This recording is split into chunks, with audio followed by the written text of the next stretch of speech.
दिल्ली सल्तनत के गुलाम वंश के सुल्तानों में इल्तुतमिश का नाम विशेष उल्लेखनीय है। मोहम्मद गोरी पर उसका बहुत अधिक प्रभाव था। उसने सिफारिश करते हुए कुतुबुद्दीन ऐबक को लिखा कि इल्तुतमिश के साथ अच्छा व्यवहार करना, किसी दिन वह ख्याति प्राप्त करेगा। शमसुद्दीन इल्तुतमिश इलबारी कबीले के तुर्क माता पिता से उत्पन्न हुआ था। बाल्यकाल में ही उसके इरसालु भाइयों ने उसे दास बनाकर बेच दिया और उसे जमालुद्दीन नामक एक व्यापारी ने खरीदकर गजनी ले गया और उसके पश्चात वह दिल्ली लाया गया, जहां उसे कुतुबुद्दीन ऐबक के हाथों में बेच दिया। एबी हबीबुल्लाह ने कहा है कि ऐबक ने दिल्ली सल्तनत और उसके प्रभुसत्तापूर्ण पद की रूपरेखा बनाई तथा इल्तुतमिश ने उसे निर्विवाद रूप से उसका प्रथम सुल्तान दिया।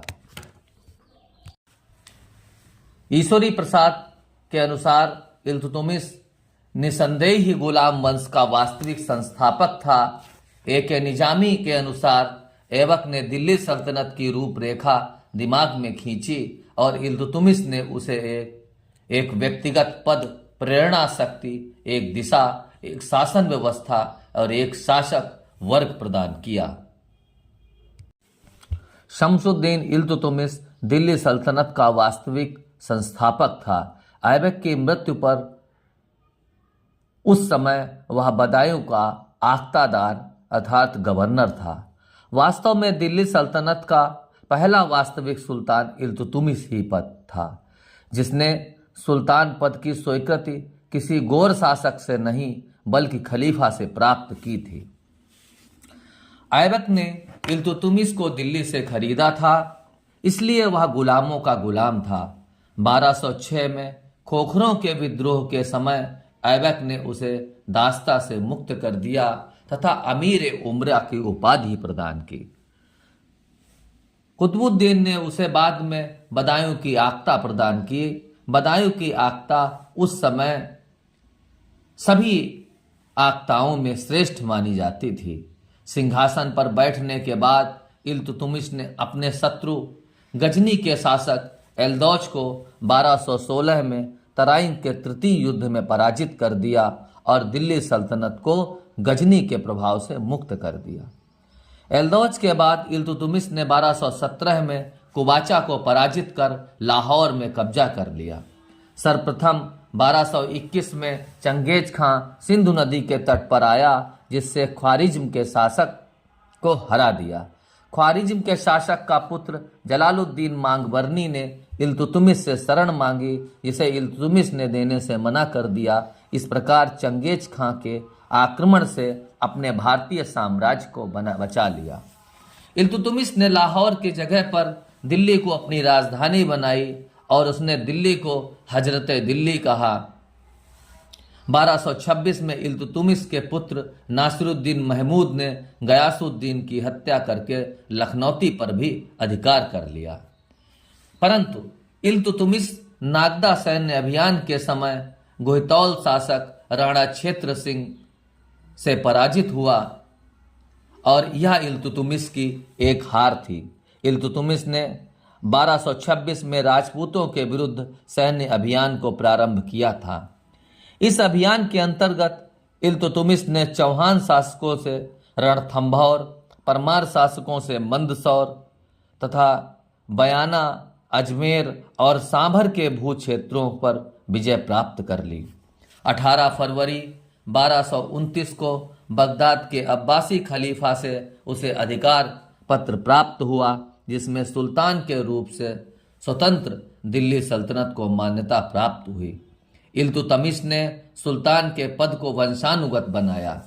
इल्तुतमिश के मुकुट, वंश और राज्य को अंतिम अनुमोदन प्राप्त हो चुका था और दिल्ली सल्तनत की स्वतंत्र स्थिति से इल्तुतमिश का उद्देश्य भी पूर्ण हो गया। इस समय वह दिल्ली सल्तनत का प्रथम वैधानिक सुल्तान बन गया। इल्तुतमिश द्वारा खलीफा से खिलत प्राप्त करने का उल्लेख मिन्हाजुद्दीन सिराज की पुस्तक तबकात नासिरी में मिलता है।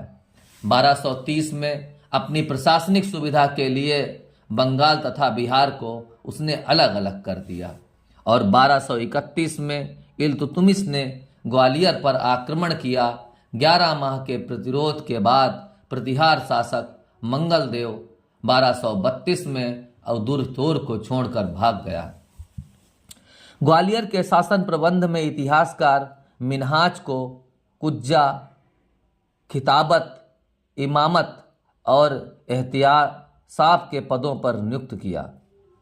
सिक्कों पर खलीफा का उल्लेख उसने प्रतिनिधि के रूप में करवाया और सिक्कों पर टकसाल लिखवाने की प्रथा इल्तुतमिश ने ही प्रारंभ की।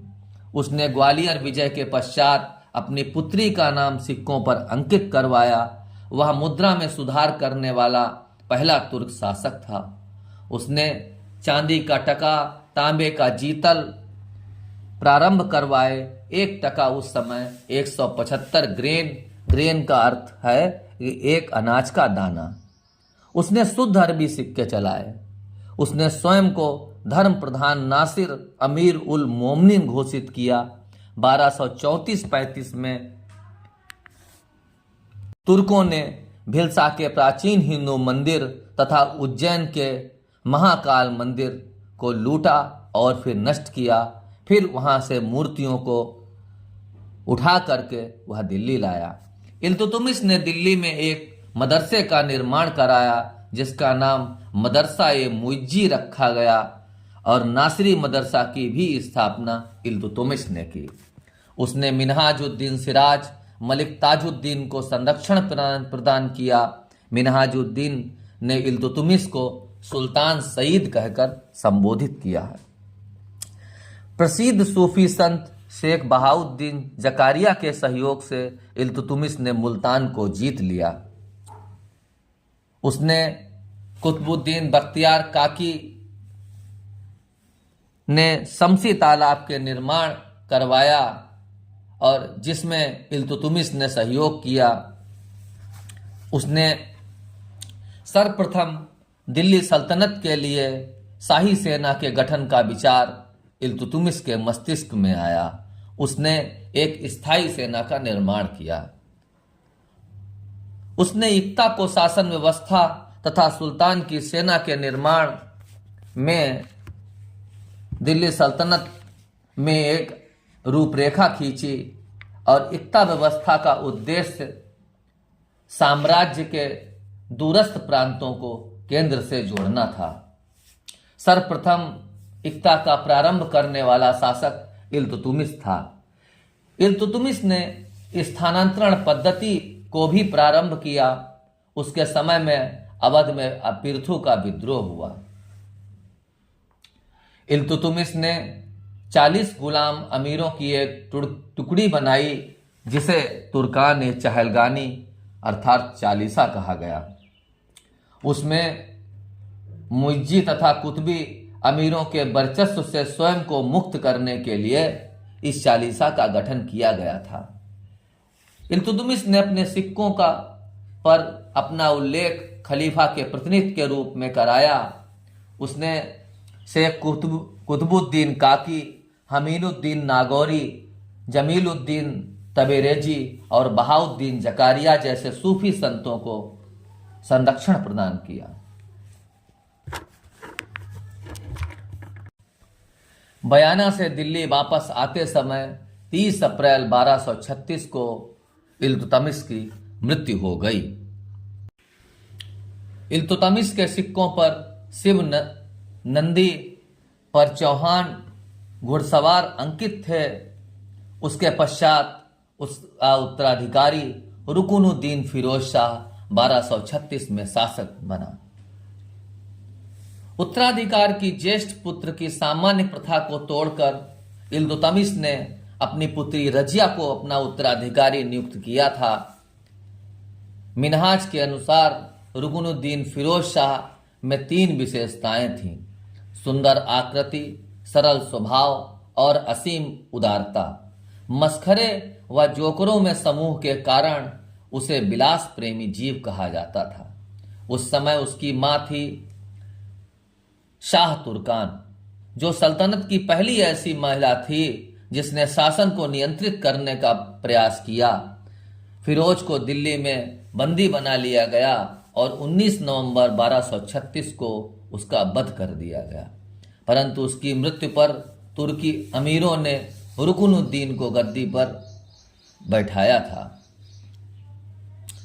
परंतु वास्तविक शक्ति तो शाह तुर्कान के हाथों में ही रही। अगले अंक में हम रजिया सुल्तान के संबंध में चर्चा करेंगे। धन्यवाद।